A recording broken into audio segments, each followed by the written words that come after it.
Hello, everyone. Welcome to LinkedIn Live as well as YouTube Live. Thank you for joining us from across US, Canada, Europe, and beyond. I am Damodar Sahu. Today's discussion is about trust at scale, and more importantly, how organizations can move from fragmented manual privacy processes to a future ready model of unified privacy automation. Because the real challenge in privacy today is not intent, it is scale. I am delighted to welcome Arunan Gopalakrishnan, Privacy Officer at Heart and Stroke, joining us from Toronto, Canada.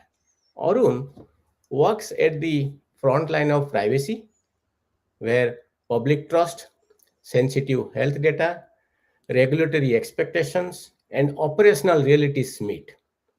His perspective is invaluable as organizations worldwide rethink how privacy should operate in an AI driven future. Welcome, Arunan. Thank you, Dr. Sagu. Yeah, it's my pleasure to be part of this conversation today. It's wonderful we can discuss more on around the real issue we are facing in today. Especially, I'm being from healthcare and non-profits. I can assure that trust and reputation is our core value. It's very crucial for all our businesses, especially in Canada.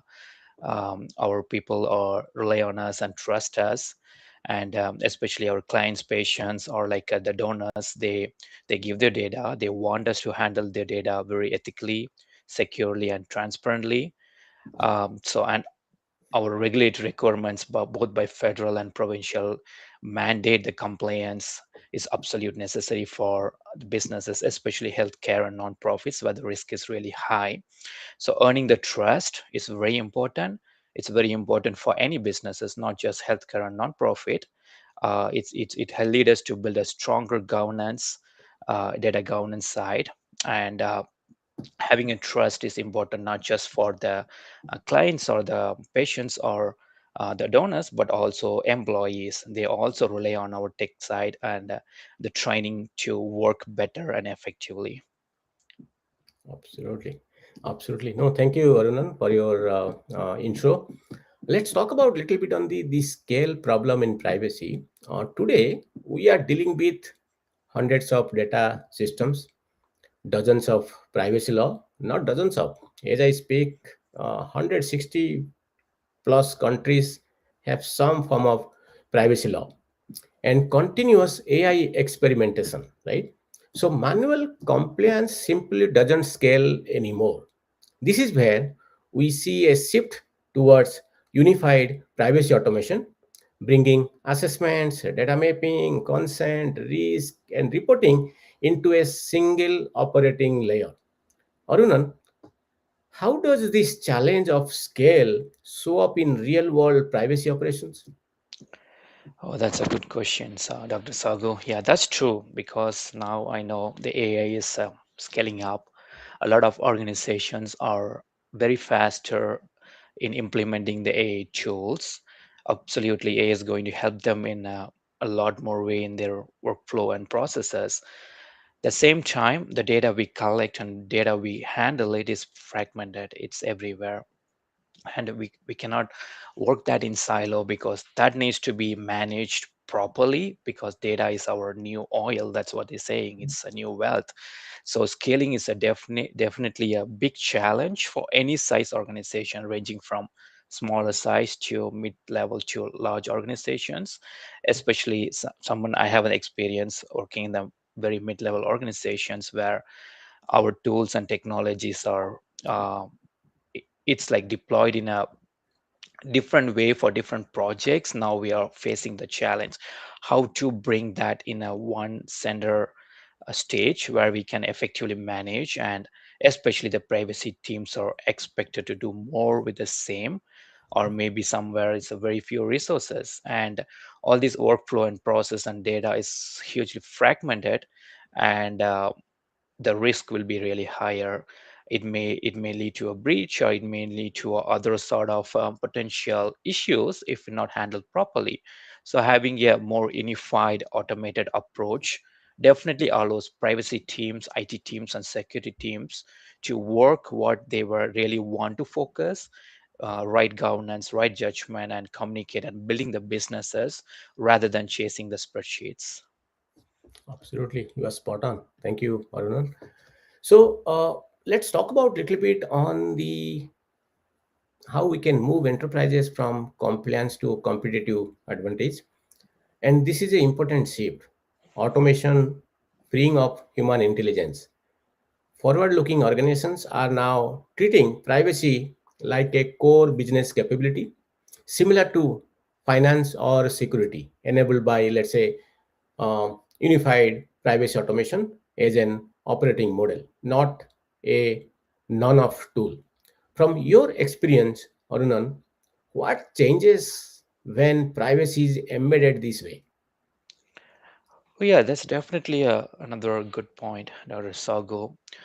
Um, like our regulatory landscape is quickly changing, especially in Canada. The provincial wide legislations are mandating a lot of strict control how the business is operated, not just in a finance or security, but also on the non-profit or healthcare side. And as in Canada, we have a lot of provinces which bringing their own regulatory requirements could be changed a little bit here and there, and there is like a one solution is not really helpful for managing everything. So embedding a privacy in a unified platform help us, especially like a privacy leaders or like a chief executive teams, to understand how the data flows and what are the risks are there. And it also help like a privacy officer like me to look into higher level how the data is flowing and where there is needs to be more security and control needs to be in place.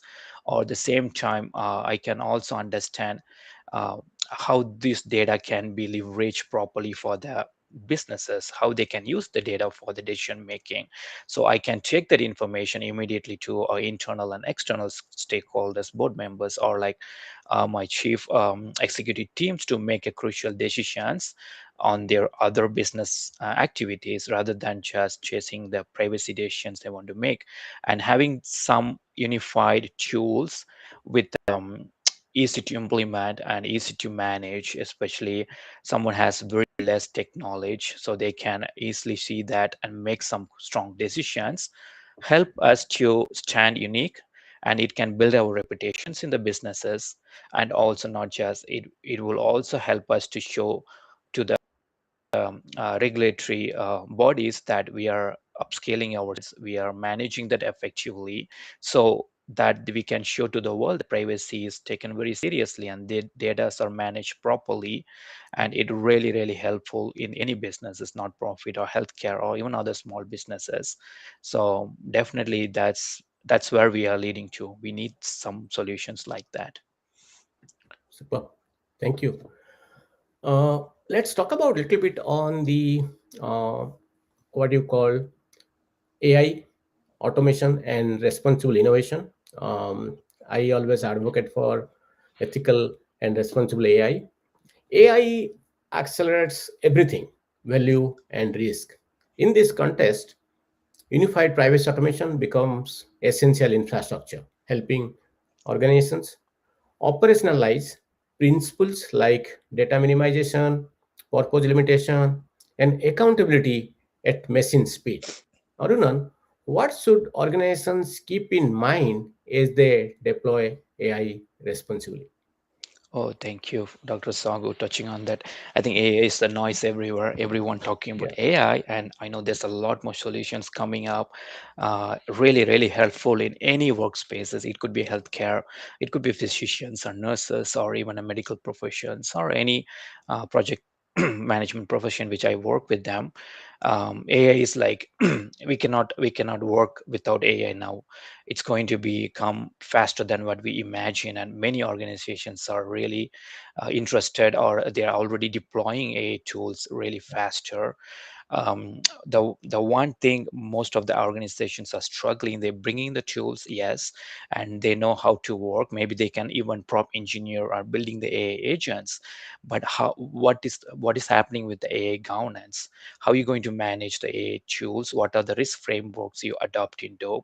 Uh, and also it's as because AI is world is evolving faster. There's a many risk frameworks coming from Europe, coming from the NIST and other ISO and other countries also developing their own frameworks. How are you going to balance that approach? How are you going to bring that into a practical um, world where you can operationalize that into like data governance or like a privacy side? That's a big challenge, and without having some connecting tool or a uniformed Uniform. platform, we cannot Mm. do that. It's going to be messier. um, so like some of the organizations also consider a governance and privacy governance to separate bodies, but what I see, a governance must align with privacy programs. It should be in build. So that's because privacy is already established and regulations are around it, and if you bring that AI governance into the privacy space and you work along that and balance it, so we know and we can do a lot more guardrails in place. We can bring a lot more protection around that. And it also helped the organizations and the decision making leaders to understand what kind of data they are bringing in and what kind of data is used in their organization, and who is accountable for that. Is the data stewards or this organization wide? They can also make a lot of decisions what kind of data they keep and what kind of data they can remove from their organization. So like retentions and deletion of those side as well. So having some automations platform or like a Yeah. building a dashboard where we can understand, especially I can speak my own experience, understanding from the data lineage and data mapping is absolutely necessary, and it helps us to bring a lot of KPIs and dashboards and bring that informations towards my senior leadership so they can make easier decision. They don't want to see all these technical or like issues. They want to bring, we want to show the real value, but we want to show the real risk so they can make a quick decisions because AI is moving faster, right? Yeah. And it also help us to prepare the employees, and we can also think about the what right kind of training we can give based on the rules, especially on the AI side and privacy side. So maintaining that balance and privacy is very critical. It's important. Another great point, Arunan. Appreciate that. Before we move to the future outlook, privacy in the next 5 years, I want to ask you. You are in Canada, and we have a PIPEDA in Canada, right? Privacy law. Anything That's you right. want to touch upon PIPEDA with respect to Canadian enterprises as well as government? Yes, yeah, PIPEDA. PIPEDA is is the role which they're giving a lot of guidelines. We Okay. work around PIPEDA, especially the private or commercial activities, and there's a lot more other provincial and federal legislations are coming Yeah. up. The one which I always highlight is a Law 25 for the Quebec province, which are very high level, high standard. Other provinces like us also look into that law, and the privacy side, I would say it's evolving faster. Our roles are shifting, especially the AI and coming into our workspace. Yeah. We no longer we stick with the compliance perspective, and we can also not work like a tick box uh, culture anymore. We need to abide with the regulatory requirements, but we also need to work very strategically to improve the businesses, bring in more like a security into the systems, guarding the data. um, that will be like that's what one of the article which I read recently. I'm not sure, I couldn't quote where. It's probably the one of Yeah. the privacy forums happen in Ottawa. They Yeah. really understood and make it very clear that the privacy officers roles are changing. It's very crucial. We no longer work like in a side by side as a compliance or like a legal side as well, but we need to come to make a lot of strategical decision, technical decisions. So it's helped the organizations can move to the AI innovations or data innovations. It helped them to build trust on the public side, and also help organizations to understand and mitigate a lot of risk comes with that, especially the AI mode. There's a lot more bias side, there's a lot more hallucinations, and and also technically we need to build the prompt engineering can attack our data. So we need to understand, stay ahead. Privacy officers should also understand this, and we should work with not independently, we need to work with the technical cybersecurity teams, legal teams, data governance team, as a like a strategical partner. So privacy is changing, especially in Canada. In the next 5 years will be so different, and even the small organizations, I know they quickly adapting AI tools. So the need for privacy leaders or privacy professionals are increasing, and the need to someone with the AI knowledge and understanding this total landscape is very, it's increasing. They need the right people to work this way, and it's international wide. It's a lot of shift happening, like in India and Brazil and other countries adapting quick legislation, which also make Canada also move into that direction, come with like federal level of uh, legislations where we can manage these AI's risks. So definitely it going to come into every workspace, not just in my Yeah. workspace. Even a normal person working in a very normal administrative level, they need to know what is AI, and they need to leverage that, uh, how to make use of that AI tools to make their job better. So having that understand the decision making should be always, the leader should focus on bringing security training and other tools and platforms which we can helpful for the lawyers, the legal side, counsels, and also like privacy professionals like me to work very effectively. So definitely it continue to evolve, um, away from reacting to the laws and towards a true leadership in ethical and sustainable innovations. Great, superb, Arunan. Appreciate. Yeah. Uh, in couple of sentence, how do you see privacy evolving over the next 5 years? Yeah, I think the privacy is going to be like, it's very important, because as I mentioned already, like Yeah. privacy is not no longer it's just a regulatory or legislated tick box culture. We need to be take part in a lot of decisions. I hope the organizations, many organizations already bringing that privacy leadership or knowledge into the decision making, so they can make a lot more decisions how their business can evolve, what are the resources and budgeting and allocations they need for next few years, especially the organization bringing the AI. It's not just AI implementation deployment, the tech side, but also the governance side.